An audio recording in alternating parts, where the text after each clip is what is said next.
नमस्कार मित्रांनो, वायएम मराठी ह्या युट्यूब चॅनलमध्ये आपल्या सर्वांचे पुन्हा एकदा स्वागत आहे। मित्रांनो, तुम्ही बांधकाम कामगार आहात का किंवा तुमच्या ओळखीमध्ये कुणी बांधकाम क्षेत्रात काम करणारा आहे का?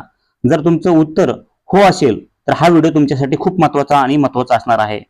आज आपण एका अशा सरकारी निर्णयाबद्दल बोलणार आहोत ज्याच्यामुळे बांधकाम कामगारांना 29 प्रकारच्या योजनांचा लाभ मिळू शकतो। तुम्हाला माहिती आहे का की बांधकाम कामगारांना मिळणारं रजिस्ट्रेशन किंवा नोंदणी आता पूर्णपणे मोफत अगदी फ्रीमध्ये झालेली आहे। होय, तुम्ही बरोबर ऐकलं। यासाठी तुम्हाला पहिले 25 रुपये किंवा त्यानंतर 1 रुपया लागायचा, पण आता सरकारने ते पूर्णपणे माफ केलेलं आहे। याचा फायदा कसा घ्यायचा आणि कोणत्या 29 योजनांचा लाभ तुम्हाला मिळू शकतो याबद्दल सविस्तर माहिती आजच्या व्हिडिओमध्ये आपण पाहणार आहोत। तर हा व्हिडिओ शेवटपर्यंत बघा, नक्की बघा आणि तुमच्या सर्व बांधकाम कामगार मित्रांना हा व्हिडिओ शेअर करायला विसरू नका। तर चला मित्रांनो, उशीर न करता डायरेक्ट व्हिडिओला सुरू करूयात। मित्रांनो, तुम्ही जर या ठिकाणी चॅनलवरती पहिल्यांदा असाल तर चॅनलला सबस्क्राईब करा, व्हिडिओला एक लाईक करा, कारण की अशाच बांधकाम कामगारांची नवनवीन योजनांची तुम्हाला माहिती भेटणार आहे। त्यामुळे सर्वात अगोदर तुमचं काम आहे फक्त चॅनलला एक सबस्क्राईब करा आणि व्हिडिओला एक लाईक करा। तर चला मित्रांनो, उशीर न करता व्हिडिओला सुरू पहा। मित्रांनो, आपण जीआर बघूयात। तर या ठिकाणी जीआर पाहू शकता तुम्ही।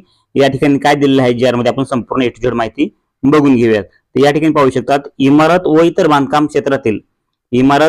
बांधकाम क्षेत्रातील काम करणाऱ्या कामगारांना महाराष्ट्र इमारत व इतर बांधकाम कामगार कल्याणकारी मंडळाकडे नूतनीकरण करण्याकरिता भरवायची नूतनीकरण जी फी आहे ती निश्चित करण्याबाबतचा हा शासनाने जीआर आलेला आहे। ते जीआर कधी तारखेचा आहे या ठिकाणी पाहू शकतात, 13 ऑगस्ट 2025। या ठिकाणी पाहू शकतात 13 ऑगस्ट 2025 म्हणजे आताचा हा जीआर आहे। तर ह्यामध्ये जीआर मध्ये काय माहिती दिली, कोणत्या बांधकाम कामगारांना हे जे आहे ते निशुल्क असणार आहे, आणखीन कुठली नवीन या ठिकाणी जे आहे ते अट आणि शर्ती काय निर्माण केलेल्या आहेत का? कारण की बांधकाम कामगारांना गृहोपयोगी संच बऱ्याच दिवसापासून जे आहे ते भेटलेलं नाहीये, त्याबाबत काही सांगितलेलं आहे का? ही संपूर्ण ए टू झेड प्रक्रिया सांगूयात। किंवा बांधकाम कामगारांना स्कॉलरशिप कधीपासून, आता बरेच दिवस झाले कमेंट करून विचारतात की सर आम्हाला स्कॉलरशिप भेटली नाहीये, म्हणजे बरेच प्रश्न विचारतात, घरकुल भेटलं नाहीये, असे बरेचसे प्रश्न जे आहेत ते बांधकाम कामगारांच्या मनात अजूनही आहेत। ते सर्व अपडेट यामध्ये आहे का ते संपूर्ण माहिती बघूयात की ह्या जीआर मध्ये कोणकोणती अपडेट आहे आणि कोणत्या बांधकाम कामगारांना ती फायद्याची आहे हे संपूर्ण ए टू झेड आपण बघूयात। तर या ठिकाणी पहा, तुम्हाला चॅनलवरती पहिल्यांदा असाल तर चॅनलला सबस्क्राईब करायचं आहे, व्हिडिओला एक लाईक करायचं आहे, म्हणजे इथून पुढे बांधकाम कामगारांचे नवीन व्हिडिओ येतील ते सर्वात अगोदर तुम्हाला पाहायला भेटतील। आणि या ठिकाणी पहा, तुम्ही चॅनलला सबस्क्राईब केलं तर तुम्हाला निशुल्क जे आहे ते व्हिडिओ पाहायला भेटणार आहेत। तर या ठिकाणी पहा, प्रस्तावामध्ये काय दिलेलं आहे, इमारत व इतर बांधकाम क्षेत्रातील काम करणाऱ्या कामगारांचे रोजगाराचे व शेतीचे नियम करण्यासाठी तसेच बांधकाम कामगारांची सुरक्षा, आरोग्य आणि त्यांच्याकरिता कल्याणकारी उपाययोजना करण्यासाठी केंद्र शासनाने इमारत व इतर बांधकाम कामगार कल्याणकारी रोजगार विनियम तसेच सेवा शर्ती अधिनियम 1966 लागू केला आहे। त्यास अनुसरून इमारत व इतर बांधकाम कामगार रोजगार विनियम सेवा शर्ती अधिनियम 1966 च्या अंमलबजावणीसाठी महाराष्ट्र इमारत व इतर बांधकाम कामगार रोजगार विधिनियम सेवा शर्ती नियम 2007 तयार करण्यात आले आहेत। सदर अधिनियमाच्या कलम 18 आणि वे राज्यात महाराष्ट्र इमारत व इतर बांधकाम कामगार कल्याणकारी मंडळाची स्थापना करण्यात आली आहे। त्यानंतर राज्यातील इमारत व इतर बांधकाम कामगार क्षेत्रामध्ये काम करणाऱ्या कामगारांची मंडळामार्फत नोंदणी व नूतनीकरण करण्यात येते। मंडळाकडे जमा होणाऱ्या उपकाराच्या निधीमधून मंडळामार्फत नोंदित सक्रिय जीवित बांधकाम कामगारांकरिता 29 विविध कल्याणकारी योजना राबवल्या जातात। तर सदर योजनांची शैक्षणिक सहाय्य योजना, आरोग्यविषयक योजना, आर्थिक सहाय्य योजना, सामाजिक सुरक्षा योजना व अन्य या प्रकारात वर्गवारी करण्यात आलेली आहे।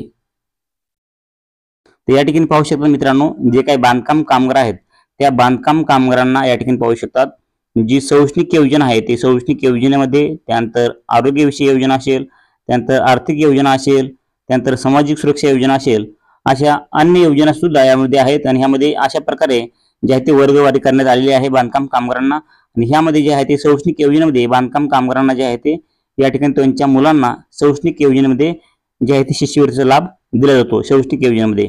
आरोग्यविषयक योजनेमध्ये या ठिकाणी पाहू शकता आरोग्यविषयीची संपूर्ण योजना, बांधकाम कामगारांना तपासणी फी असते, फ्रीमध्ये तपासणी केली जाते, म्हणजे अशा अनेक योजना आहेत। तुम्हाला मी अगोदरच्या व्हिडिओमध्ये सांगितले आहे, तुम्ही तो व्हिडिओ पहा। त्यानंतर पहा, आर्थिक योजना आहे, सामाजिक सुरक्षा योजना आहे। अशा तुम्हाला 4 प्रकारच्या योजनांमध्ये तुम्हाला एकूण जवळपास 30च्या प्लस योजना तुम्हाला लाभ घेता येतो। या ठिकाणी अशा प्रकारे तुम्हाला ह्या नोंदणी केल्यानंतर तुम्हाला बांधकाम कामगारांना ह्या योजनेचा लाभ घेता येतो. या ठिकाणी पहा, त्यानंतर काय आहे, सन 2020 पासून बांधकाम कामगाराची नोंदणी व नूतनीकरण व लाभ वाटप ऑनलाईन पद्धतीने जे आहे ते मंडळाच्या अधिकृत संकेतस्थळावर केले जात आहेत.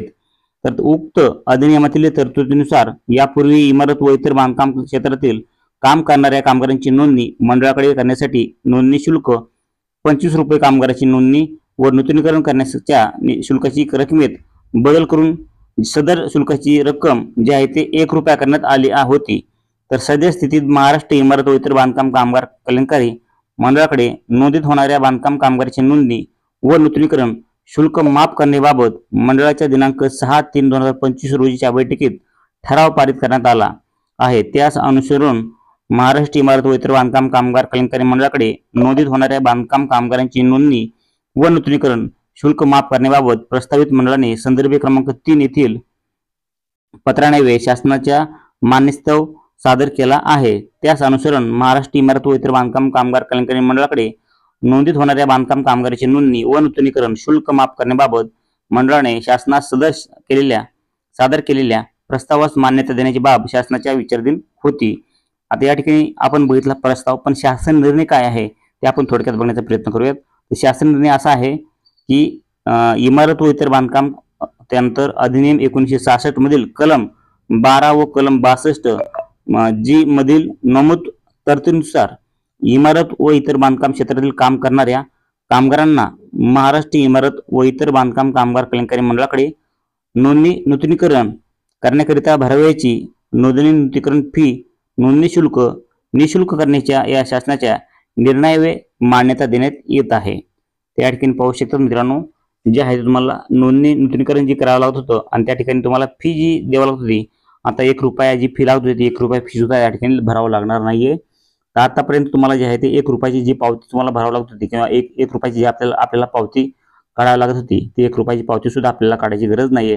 तुम्हाला एकदम अगदी फ्रीमध्ये जे आहे ते नोंदणी करता येईल आणि नूतनीकरण बी करता येईल. तर या ठिकाणी पहा, आपल्या महाराष्ट्र इमारत व इतर बांधकाम कामगार कल्याणकारी मंडळाच्या आपण ऑफिशियल वेबसाईटवर जाऊन बघूयात की त्या ठिकाणी जे आहे ती फी किती रुपये लागते, फ्रीमध्ये आहे का नक्कीच फी कमी केलेली आहे ते आपण चेक करूया थोडक्यात. तर या ठिकाणी पहा, आपण महाराष्ट्र इमारत व इतर बांधकाम कामगार कल्याणकारी मंडळाच्या ही ऑफिशियल वेबसाईटवर आलेलो आहोत आणि या ठिकाणी आपण बघूयात की आपल्याला जे आहे त्या ठिकाणी फी किती रुपये लागणार. तर आपण थोडक्यात बघूयात की बांधकाम कामगाराच्या नोंदणीसाठी फी किती रुपये लागत होती पहिले. या ठिकाणी पाहू शकतात. या ठिकाणी पहा, तुम्हाला नोंदणी फी जी आहे ते 1 रुपया लागत होती. या ठिकाणी दिलेलं आहे, या ठिकाणी क्लिअरली सांगितलेलं आहे नोंदणी फी 1 रुपया, वार्षिक वर्गणी 1 रुपया. परंतु आता 1 रुपया हे तुम्हाला लागणार नाहीये. तुम्हाला जे आहे ते फक्त तुमचे कागदपत्र आणि जे आहे ते वयाचा पुरावा, 90 दिवसाचे काम केल्याचे प्रमाणपत्र, रहिवासी पुरावा, ओळखपत्र पुरावा, पासपोर्ट आकाराचे 3 फोटो अशा प्रकारे तुम्हाला नंतर ज्या मंडळाने दिलेलं व्ही फॉर्म असे भरून तुम्हाला जे आहे तुमची नोंदणी सक्रिय करायची आहे. तुम्हाला त्यासाठी पात्रता काय असणार आहे बांधकाम कामगाराच्या मध्ये नोंदणी करण्याकरिता, तर या ठिकाणी पहा 18 ते 60 वर्ष वयोगटातील बांधकाम कामगार या ठिकाणी नोंदणी करू शकतात आणि त्यानंतर मागील 12 महिन्यामध्ये 90 दिवसापेक्षा जास्त दिवस बांधकाम कामगार म्हणून काम केले असावे, तर या ठिकाणी जे आहे ते बांधकाम कामगार नोंदणी करण्यासाठी पात्र ठरतात.